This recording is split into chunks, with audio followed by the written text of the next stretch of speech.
Hello, everyone. Welcome to Constant Calibrating Podcast. As always, I am your host, Josh, here with my special guest, Angelina, head of marketing and PR for Exato Games Studio. Angelina, how are you doing this fine, morning? I'm great. Thank you for having me. Oh, I'm happy to. I was very happy when a mutual friend of ours, Kevin, put out this whole. I put out a little call to action a few weeks back, looking for guests because I realized we were kind of getting to the point. I was running up on our what is it on our buffer essentially of episodes that I had prepared. I'm like, oh, holidays are coming up. It's gonna be really hard to get people on December and January. Let's just see. Maybe I can get 2-3 people on. Usually that's what happens. Our friend Kevin Wallace decided to shout that out, which led to just this avalanche of interest and excitement on my half because there's a lot of people out there in this industry and extended industries I don't know about. Um, so we are here to chat about. Just want to make sure I'm saying it right. Elo Hell or Elo Hell? So there's different pronunciations. Okay. It's like all three. You can say ELO hell, you can say ELO hell, and Elo. Okay. Awesome. So it's fun, like getting people's reactions at conventions where they're like, ELO hell, Elo. They're like, hello there. Hello, I'm Hell. like, no, it's not British. It's just yeah. So ELO hell. I don't know if you're familiar. It's a term that came from chess Mhm. for skill ranking, and it was adopted into like the first season of League of Legends. That's originally how they had their scoring system. They don't have that scoring system anymore, but it's just a metaphor for like the glass ceiling of being trapped in a certain skill level. Oh, gotcha. I know. I've heard it regarding chess, and I as soon as you start explaining, I'm like, no, that does sound. I was never really much into League of Legends, but I still knew of what was going on, so that does sound very familiar. Uh, yeah. So let's talk the game. So I'd actually originally heard about the game. I was actually thinking to myself when you first messaged me about being on the show. I know this game name. Why do I know this? And I actually searched for my emails, and I sadly had overlooked things during a busy season. So I would like then for our listeners and viewers, tell me more about the game. Tell me more about what you guys Sure. are hoping to do with it. That whole sort of. So the lead game designer is a big, long term, like lifelong gamer, and he's always had like an obsession and fascination with StarCraft in his younger days. And seeing the esports industry blossom into what it has today has really inspired him to give a behind the scenes look at what it's really like and what steps you need to take to go pro in today's esports industry. Okay, cool. So then, how does that work with the game? Because it's described as, if I'm correct, as in a episodic choice narrative kind of. So what? How does that work with showcasing? So it's very similar to a Telltale style game, Sure. except the biggest difference is that we've broken up the episodes into 30-minute chunks as opposed to 2 or 3 hours. So it's supposed to emulate a TV comedy sitcom. Okay. And it's got a lot of mini games as well in each narrative episode. It's got a 3D animation style. Mhm. Our animation team is great. They're behind me. They're working tirelessly night and day, and we all like love the project and we love the story that we're telling. So there's a lot of passion and excitement about the content, and we're excited for the comedy aspect the most No, it's to make great. something really funny. It's really great. So, described as episodic, the more 30-minute style chunks. What is like the release schedule for this sort of thing? What is how is there a planned episode, like a season set for it essentially, or tell me more about that. Yeah, exactly. We're going to release in July, and it's going to be one episode per month for a year. So 12 episodes total. So you'll get the same length of content as you would in a season of a Telltale style game, but broken up into smaller chunks. Grow And smaller we chunks, are, but more often also. yeah, exactly. And we want it to be like this burst of comedy forward. And we are in early access right now just to get people's feedback and gauge reactions. We're on Steam. Awesome, that's awesome. So let me think. So with this, what do you hope people? A comedic game, obviously, hope people. I imagine find it funny, get enjoying. But what do you hope people get out of experience? We really want to kind of be there for people that don't go to conventions and don't live the video game industry life. It's as though they have all of our experience and knowledge and background and can see what it's really like behind the scenes and the comedic situations that arise in these friend groups, and like what it's like to have different niche careers in the gaming industry that are kind of surrounding the esports industry. Like you got the cheerleaders, which are like the cosplayers, and everything about the industry. There's so many different roles to fill, and we want to show that. Okay. Well, that's something I find interesting about esports. Esports is a thing for me personally that I kind of wrote off years ago because I didn't have, at least I thought I didn't have interest in it. Because I would look at it, esports. Oh, sports. I just, through the E part, I see sports. I was not a sporty person growing up, and competitive things. I'm not a competitive gamer by nature, and I mean, I wrote it off. Let's just be honest here. Like, I didn't write off. I wrote off something that wasn't going to go anywhere 3-5 years ago, and then I said, okay, it's me successful, but something I'm never going to have interest in, whether as a viewer or someone who works in that industry or something like that. And then it was at DreamHack Austin this past June, where I happened to watch some people playing Rainbow Six Siege, a game I barely had interest in, and suddenly I was engrossed. And suddenly I was at that DreamHack too. Yeah. Yeah, I'd never been to a DreamHack before, and that was my first one. And because I did a few panels there, but I didn't have a strong plan of action, so it was just like I didn't have interviews to do at the event. It was a small gaming area, so I'd cleared that whole gaming floor, talking to people, making appointments, all that kind of stuff, pretty much on the first day. And then it was day 2, and I'm like, our panels are until the next day. What do I do today? Okay, I'm gonna go watch Rainbow Six Siege because I like watching comedy Let's Plays of that. Let's see, I guess, like I know the game vaguely, and it got to the point that like I just watched match after match. I was engrossed, and I thought, shit, this is now I now get it, and it actually made me actually understand what people get out of traditional sports as well. Oh yeah. It was this kind of like eye-opening experience. So it's cool that you guys are doing a comedic style thing to essentially kind of to a degree explain to people more what I haphazardly wandered into. Yeah. So, you mentioned like mini games and stuff like that in the episode. You said early access right now. It's still a little bit away from release. But what are those mini games expected? So one thing I haven't touched on yet is the fact that in our sitcom narrative game, we are constantly referencing an esport, right? But we can't reference other people's esports because of those things. So we made our own, which was 3.5 years in development, actually, which we kind of call a stress-free StarCraft. We've deconstructed the micro and macro elements, kind of slowed down the gameplay, and then it's like short 5-minute to 15-minute bursts of combat. Okay. So then essentially you have you have an episodic narrative, comedy narrative going on, but you have your own esport, essentially kind of thing inside of that. Yeah. Game people are playing, and you yourself are playing. Yeah. And we're actually really proud of the metagame. It's been longer in development than the narrative portion, and we hope that it can be its own standalone like online multiplayer game, and that people enjoy playing that. Essentially, you're developing 2 games in more or less. Yes. Sounds like that. Sounds exhausting of an experience, but it's interesting.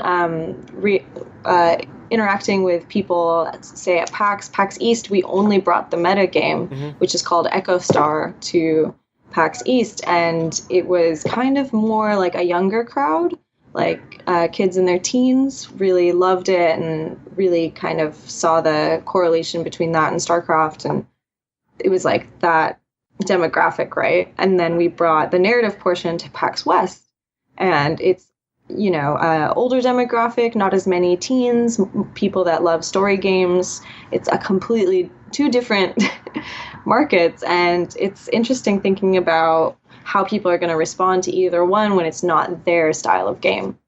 Well, yeah. So I'm thinking about like you work in marketing and stuff like that. It's just the marketing on this has got to be confusing is the wrong choice of words, but it's got to be something that you really have to understand which publications you're sending stuff out to, which streamers you're approaching about stuff, which content creators and stuff like that, because there's there's a split here almost in the product itself. Not a bad one by any means, but there's got to be something there that's a little tricky. And maybe the unifier will be the mini games, which are mostly like silly, lighthearted, but also technically challenging. Like one publication reviewed us as the Dark Souls of narrative games. Okay. We don't make anything super easy. It's not like a brain dead, just walk through game.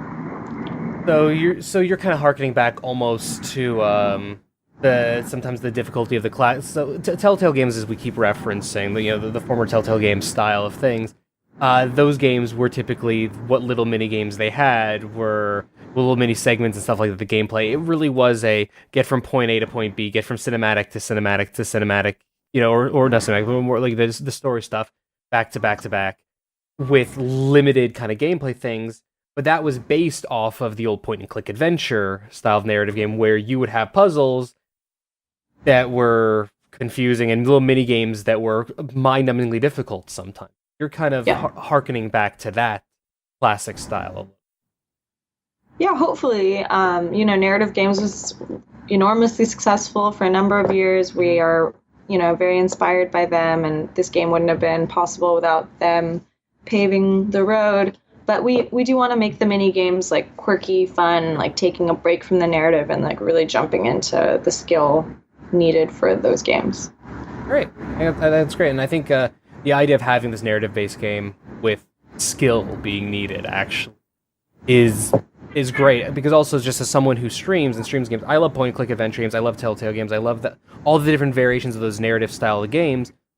They're not always great to stream because you're just essentially, it's almost like Mr. Science Theater 3000. You're watching dialogue choices. Maybe your viewers interact and tell you what choices to choose, but you're mostly watching a lot of times a movie. Or like someone reading you a book. Exactly.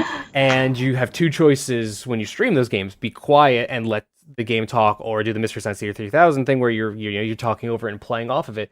So having something with some skill and some skill-based minigames allows that more classic game streaming style where you can actually interact and play a game for people. Yeah, gives the narrator something to do on stream. No, and, I like that.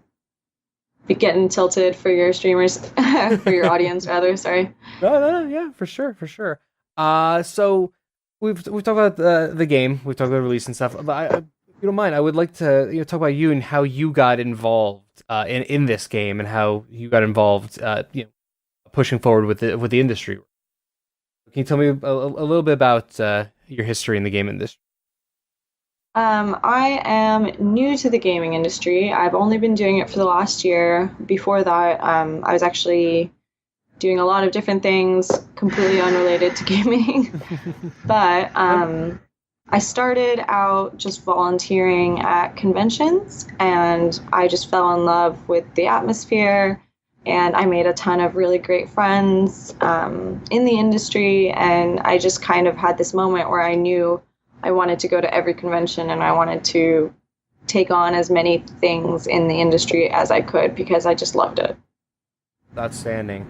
Yeah, that was kind of my thing. I've been a lifelong gamer who wanted to be in the industry back, I'm in my 30s, so, back in the 90s when being in the game industry meant, what does that even mean? Like that was a meaningless, distinction, meaningless term kind of thing. It was just a thing, you said to kids in the playground kind of stuff, and even well into high school and stuff. But I always wanted to be in the industry, but I figured I would be a writer or something like that. And it wasn't until I went to my first convention in 2012. Most of our listeners and viewers know this, but like I went to 2012 and I went from, oh, I'm actually not an introvert, I'm an extrovert. Oh my god, I love talking to people. Oh, I love doing stuff like this. I want to talk to people. I want to interview people. I want to do all this stuff. So I understand that it's an eye-opening experience where you're just like, I just want to go to convention. I just want to take part in this environment.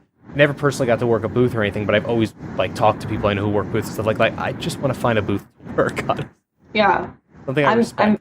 I totally get that. It's so easy to talk to people when what you're talking about is actually interesting. Yep. Like I hate talking to people about subjects that I find dull or unimportant. I like politics and social issues, but I also like just really love the fun fantasy world of gaming.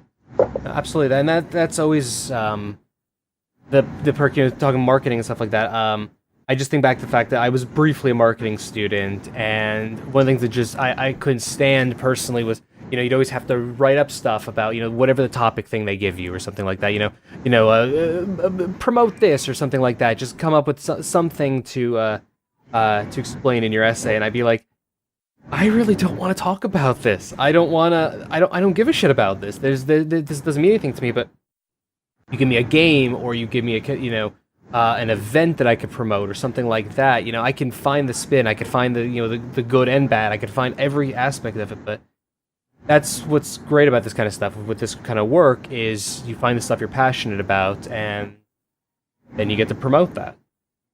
Yeah, and we are kind of a bare bones company. Like we don't do anything super fancy yet. We're like always on a budget when we go to conventions, and seeing just how willing and just always there my friends are for me to help out at the booth, to help out at conventions, to hand out flyers for me. It's just such an uplifting, like amazing human experience. Well, that's the community aspect of things is definitely, I think, the best part of events and things of that nature. Cool. Yeah, I mean, you talk about smaller, studio and everything like that. You guys even had, though, if I'm correct, at PAX West, you did a party one of the nights, correct? Yeah, we did. Yeah, I know we're a few months out from that, but but so how did that experience go for running one of those kind of one of those PAX party things? I couldn't have done it without my friend Tyler Pino. He was our community manager, and him and his friend Frisky, Cara Corvus, they all just sent out the bat signal and got a ton of people there, and we sold out the event. It was a rooftop bar. We had ping pong and everything. It was really fun. Cool. Well, so where this? Okay, game's coming out. Officially plan is for July. Early access right now. So what's the major part of development on Elo Hell right now? So we are three full narrative episodes in, but also we're still tweaking the game mechanics of Echo Star. We're on our 4th iteration of that, and it keeps getting better. And now we're thinking about playing with a different AI style. For if you're not doing multiplayer, then you play against the AI, and how do we make the AI as fun as possible? Because that's really difficult, even for AAA game studios, to make the AI challenging and fun. So we're thinking a lot about the programming aspect right now. So that's kind of on the front burner, and back burner is the narrative episodes. But it's all like very much like the stovetop is. There's a lot going on. We're constantly moving things around, thinking about everything. But the game is being written currently. Okay. Well, so we get new scripts every week. The team all reads them. Every member of the team, all 6 of us, we give feedback.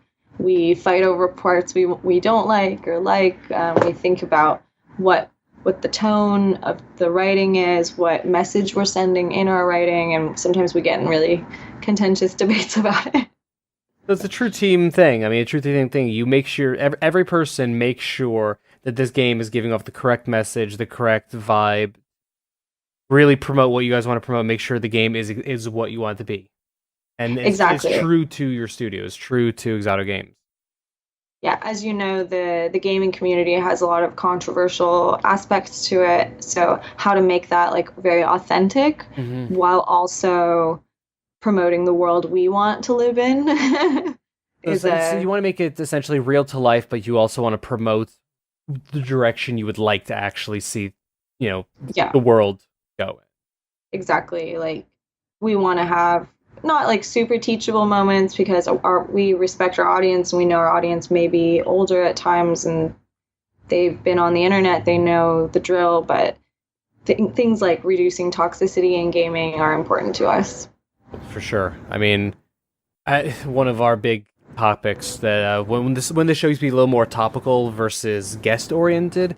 I mean, and I still even do it anyways, but we do always a topic, 2 times a year, entitlement in the game industry and stuff like that, which usually just goes into me ranting about the toxicity of the industry. So anything, well, even if it's just like little subtle nudges, anything that promotes less toxicity is thumbs up in my book, because it's a ridiculous world we live in here most of the time. Yeah.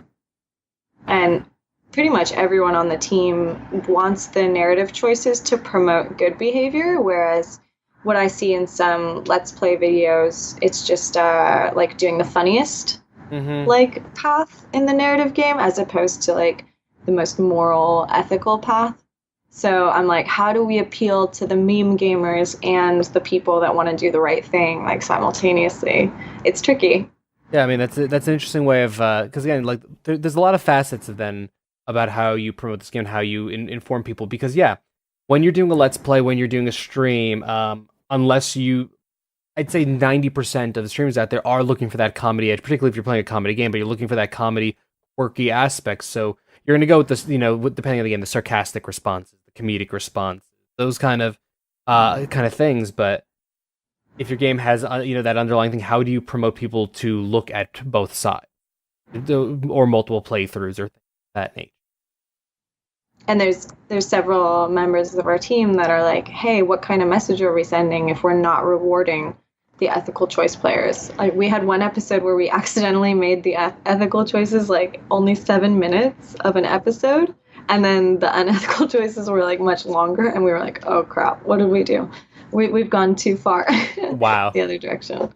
So essentially, we're constantly checking ourselves to make sure we're balanced. That's good. Yeah, I mean, yeah. So ethical choice. Oh, the game's over. Right. Yeah. We were like, oopsie. I mean, that was like very early. Obviously, we didn't release anything like that, but it was just one of those things that we caught ourselves, and hopefully we never, we focus on that. We have different writers, and different writers create different storylines and structure, and now we have this writing team that we're really excited about, and they're doing a great job. Awesome. So, anything else I may have missed that asking about with the game or with your studio that you think is important for people now? Oh yeah, sure. I'll just give you the general overview of our story. The story follows Chance, a 17-year-old boy. He's in high school, and the first season is kind of his first steps and exposure to the industry and having that light bulb moment where he's like, wow, I actually am really good at EchoStar. Could I go pro? Like maybe I could explore this as a career option or, as my number one hobby, I guess, too. All right. So kind of just kind of coming of age in the game industry a little bit. Well, pro players are on the young side. They usually retire pretty early, and most would start, I think, when I saw the documentary series Legends Rising about League of Legends players, they're very early starts, between 12 and 14, and then they kind of cap out at 18, 20. On one hand it's nuts, but at the same time, like the young age and stuff, but I mean, the fact is human beings, our reflexes and our visual acuity and stuff like that is essentially at its peak in our early teens, and by the time you enter your, depending on the person, early to mid 20s, you start losing that ability. I mean, it's the joke of myself and friends my age in our 30s, like, wow, we used to be really good at first person shooters and things like that. I now shoot myself in the foot half the damn time, and it's not just out of practice, it's literally my body isn't capable of, as I get older, keeping up with this. My dad still plays video games and enjoys them. He most recently finished God of War and Spider-Man recently. And I mean, those games don't really like require a lot of I was thinking more the reflex. competitive side of Yeah. things, the competitive reflex kind of things Yeah. versus because I imagine people would stay pro in the less twitchier based competitive stuff, stuff like that. You Yeah. could stay later, but the things that are very rapid fire, either whether it's a visual acuity thing or it's logging a lot of moves, like your move orders, and just continuously keeping that in your head, and what you're going to do your next 40 steps. I figured those are the skills that you need. Yeah. You'd be better as a pro younger. Obviously, like literally any other industry, there's always the people who skirting, against the norms and stuff like that, doing things later, etc. Yeah. I like that. That you're giving this look, and also again, it's not something I thought about really. Just the young age of pros. Uh, awesome.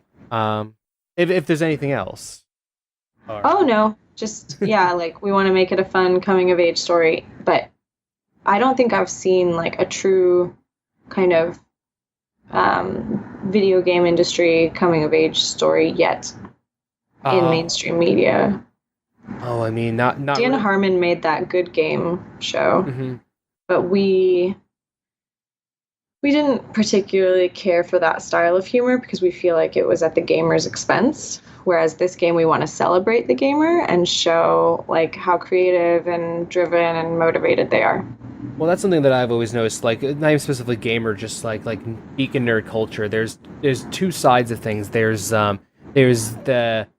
the yay nerds or haha geeks kind of thing. Not disparaging or promoting either those titles, but that's always how I've always looked at it. There used to be an award show for like a geek and nerd culture kind of thing, and I never liked it. I liked the person running it. I liked everything about it, but I never liked the actual show because all the humor on stage was mocking people in geek culture and stuff like that, and it just made I Yeah, never understood that. I Particularly for something agree. that's promoting, why are you mocking your fellow people? Sure, some jokes here and there, and we can make fun of ourselves. Making fun of ourselves is fine. Making fun of it, but there's a difference between having a little laugh and straight up disparaging people. Yeah, did you see that special? It was on, I think on Netflix, but there was a special on like the Twitch like Broadcaster of the Year awards. No, I Um, didn't. and so Pokimane won, and the person who followed her acceptance speech just really like destroyed her acceptance speech and called her like bad at games and oh you should go back to school because you don't belong here kind I of a thing. do It's like remember. really mean. I didn't see it, but I remember reading the news story because it was all Yeah. over Twitter afterwards. I do remember that part. It's just like, why do we have to make fun of each other so hardcore? Like, why can't we celebrate each other's success and different niche areas that we fill? Like, I'm doing comedy narrative Mhm. sitcom story games. Someone else is doing a pony game where you ride a magical pony through Wonderland. Like, everyone can just do their own thing. You can do ASMR, you can do whatever you want. Like, just let people enjoy gaming in the way they want. Well, circling back with my history again with esports, I didn't understand it. I didn't particularly like it, but you do what you want to do. That has no just because I don't like it doesn't mean I'm gonna shit on it. Yeah, I'm not gonna rip into the idea of it. I might question some things, but there's a difference. The problem is, talking about like the people who just are all about the narrative games, the sarcastic response and stuff like that. But there's some people who try to live their real life like that, where everything they say is picking the sarcastic response or that memey kind of response and kind of thing, and it's mm-hmm. like that's that's all well and good when you're playing a game or you're playing a character streaming or something like that. That's fine, but when you're actually gonna have a conversation about people's desires and interests and things like that, you can't Yeah, or literally you can't. reducing who they are as a person to Yeah, one aspect of the life they show us on stream. yeah, it's like why go with that route of things? People are every person, no matter how simplistic they might seem, are a vast, multifaceted human being, and every industry is also that. So you don't have to just break it down to the most simplistic things. Yeah, that might work for a marketing brief or something like that sometimes, but for actual conversation or actual promotion and things like that, Yeah. it's the don't be a dick rule, essentially. Well, I think people can only judge what they see, so they automatically assume like, well, this person's online persona is them, but it's not. Obviously, it's very curated, and probably a lot of thought went into what someone chose to post and Yep. meeting them in person or whatever. And it goes both ways too, right? Like people can seem like they're huge kind of assholes online, but then Sure. you meet them in person and they're really nice. Some of the at a glance, I believed might be like the worst people in the world kind of thing that I've seen online because of personas, and not like saying like hate speech or anything like that, but just like, wow, these people are just absolute dicks online. Happen to be some of the nicest people I've ever met, and not just the nice people, like charitable people, like giving people, loving people. It's just they are this person, but this is the persona that is their branding. It's bringing in their money and it's bringing in their livelihood, and it's not doing harm. It's just they're kind of a dickish person, kind of thing. Yeah. So it goes in totally both directions. I've been guest starring on this Twitch cooking show called Squad Says. I don't know if you've heard of it. When I was searching through your Twitter, I saw you promoting it. Yeah, so it's in Everett, which is just north of Seattle. They made this like entire TV studio and they're doing a cooking show where the Twitch chat decides what ingredients and what the chefs have to do. Brilliant. And then afterwards there's like Squad Says Chill, where it's just a Q&A portion. So yesterday I went on and there was a guy that does variety streams and a girl that does her own like magical girls cat game. Okay. And yeah, I just think like that show concept is really fun.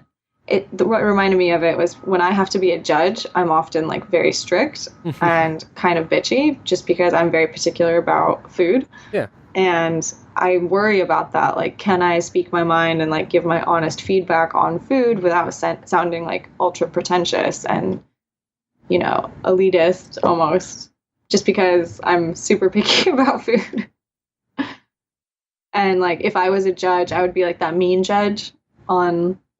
I don't know if you watch cooking shows, but there's always like one mean judge and one nice judge. Yeah, no. I mean, yes, I watch cooking shows. My wife is a cook, and we've been trying constant calibrating. I have a pretty sizable kitchen. I've been trying for years to convince her to work with me to design a cooking show. It's one of my dreams to have her. You should. We've tried to figure it out for years. It's just she's not a.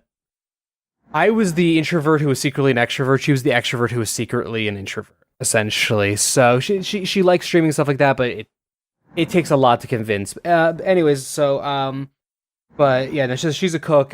We watch a lot of cooking shows, and my oldest kid is obsessed with baking shows. Like he's not even 4 yet, and he just loves Great British Bake Off and stuff like that. So I love that show too.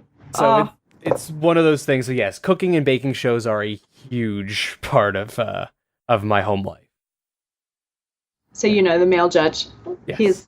he's kind of my spirit animal in a sense. He's like, sorry, you've got a soggy bottom on that pastry. It's just how it is. Yep. It's just like you cut straight to the facts. Essentially, is what your style is. That show is like the most quotable show of all time. It's ridiculous, and is also the reason I think why my son has slipped into a British accent again. Oh. We don't. I could go in so many rambling stories about that has nothing to do with anything. He's only 4 and he already does accents. Oh, That's no. crazy. When he started speaking at about like really speaking, not just like words, but like real speaking, 18-ish months, and by within 2 months he was speaking with a British accent, which lasted for 5 months. Not all the time, but everything was hellos and stuff, and it would switch between like a posh British accent and a Cockney accent, and like with verbiage and stuff like that. He didn't watch Peppa Pig. He didn't watch any of those kind of shows. We could never, to this day, we don't know why. Because nowadays we watch Great British Bake Off. It makes sense where he's getting it from. A year or two ago, shit, I don't know where this kid was getting this from, funny. but damn, was it funny. There's so many interesting like medical stories about people like going Mhm. into a coma and emerging with a French accent or the ability to speak French or all these different weird neurological things. It's like I I can't explain it either. It's I know weird. I had a friend who had a really bad traumatic head injury. They had recovered from it, but they suddenly were like they suddenly were partially fluent in French, which was a language they'd been studying, but they couldn't like prior to the accent. But when they couldn't actually pick up, like they couldn't hold on to information, they came out of it, and within a couple months, without any additional studying, suddenly were at travel level of speaking in it Wow. with no reason. It was just like the hell. Yeah, But I must have just bumped those files to the top. well, it's how our brains work. It's how our brains assimilate information. And you take an industry, an injury, home or head injury, and suddenly like the filing system just reorganizes. Because I've always had a theory that human beings somewhere deep in we have all the knowledge of the universe. We just don't know how to access it, and that's what learning is giving us. It's based in being a sci-fi nerd as a kid, and it's not based in any level of reality, but it's something I've Yeah. always kind of like I've always thought about. You know, many, if not all, universities now offer online courses at a reduced rate. Yep. I'm taking this machine learning course, and I just went on the site randomly on Black Friday, and they were having a Black Friday deal where the $300 course is now $10. So I was like, what? I didn't even know they had like Black Friday deals on school stuff, but I missed out on it because as I mentioned, I was out of town in New Hampshire, and turns out terrible signal for some reason. It was actually uh, supposed like usually the Wi-Fi usually is good there, but for whatever reason, the week I really needed to work during oh, travel, of course, yeah. couldn't do anything. Certain things wouldn't work sometimes, but other times would. Anyways, but one of the things I saw on Twitter when it was working was somebody being like, "Hey, I think it was like Udemy was all courses are $10. Every single course on the Yeah. entire website." And I was just like, I don't even know what I want to learn, but I just want to spend $200 on buy 20 courses. Couldn't get the site to load, and it was I don't know if it's still going. Oh, Udemy is really good. Their instructors are good. I'm having a heck of a time though because I don't have a programming background. Yeah. So I'm trying to teach myself machine learning, and it's difficult. Without that background, that is definitely I can't even begin to imagine. Yeah. It should technically just be like logical reasoning, which I am sort of good at. I did take the LSAT and I did fairly well on that. So I'm like, I think my logic is good. Ugh. But it's still, it's still a different thing. It's a different subset of learning skills and learning abilities. Maybe I need to bonk myself on the head and There you get go. that knowledge in there. Yeah, just go slam a door on your head. You'll be fine. Poof. Genius. Yeah, no, just do one of those late night, 80-hour days of work or something like that. 80-hour days, 80 hours weeks of work, and then just go trip into a door and say, hey, suddenly you know machine learning. Please the don't. top of the stack. This is not an endorsement of this. Do not do this out there. Which this can't. All right. I'm glad got to have you on the show. This has really been a pleasure to chat, learn more about Elo Hell, Elo Hell, Yellow Hell. My brain cannot decide which one to say right now. I always say Elo knowing Hell. that it's viable to say all. Yeah. For me, it's always been Elo Hell. Elo? I just what sounds right in my brain. A nice combination. It's actually a nice combination of ELO and Elo. It's a nice middle ground. I think it sounds Greek to me too, or Latin. Elo. Elo? Yeah. Hear it. Well, thanks for chatting about that, and just like how you guys are working on this game, and the future and plans for it, and then just all of the other rambling topics. It's been great having you on the show. Where can people find you? Where can people find the game? And then just any other information you wish to shout out. Sure. I'm on Instagram as Angelina Shikoku. I also have Twitter. My Twitter is just HologramDream. And I also run the Exato Games Twitter, which is just Exato Games. And our game is on early access on Steam. It's just Elo Hell. Easy enough. Awesome. Full release in July. Hopefully I'll come back on the program and update you guys a little bit closer to launch. I would love to have you on just sometime prior to launch. We'll figure out a time, have you on. By then I will also have actually played some of it so that I can actually have some firsthand experience. yeah, we can talk more about it. Maybe get a couple of my team members so we can actually have a little more discussionary things. And yeah, we will definitely do that. Thanks for coming on the show. As far as console calibrating goes, as I said, thank you for joining us this week. This show is available every Friday at noon. 9 out of 10 times something happens every now and again. Holidays are going to be a thing coming up. We're on Facebook, facebook.com/constantcalibrating, Twitter at ConCalPod. I'm at Bear Punch. Check Instagram, instagram.com/constantcalibrating. Most importantly, though, check out our Discord, which is officially, since I got our plugin working again, constantcalibrating.com/Discord will take you there. You get the most up-to-date information, have conversations with myself, our other team members, and things like that. We're also going to do more contests moving forward, and things of that nature also influence our content. This show is now a guest-related show because of our Discord asking for it. Don't forget constantcalibrating.com. That site's pretty important too. A lot more written content going up there over the next few weeks. We are changing how we're doing things. And also, for this podcast, please make sure to leave a review wherever you're able to. It really does help to get the podcast in front of other eyes and other ears as well. iTunes and Spotify help the most. With that, I bid you a good sign off.